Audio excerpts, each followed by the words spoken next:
Kurrë mos flini në krahun e djathtë, ja pse.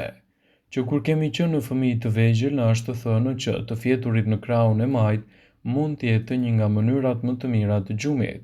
Një qarkullim më i mirë limfatik do të vijë nëse flini në krahun e majt dhe nuk flini në krahun e djathtë.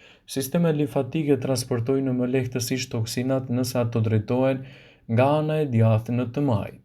Ndryshe nga sa thuhet, ana e majtë është e mirë edhe për shëndetin e zemrës. Për zemrën më të mirë është që të pompojë gjakun në mënyrë natyrale dhe pozicioni më i mirë i gjumit është ai në krah të majt. Nëse flini në krahun e majt do të përmirësoni sistemin tuaj tretës.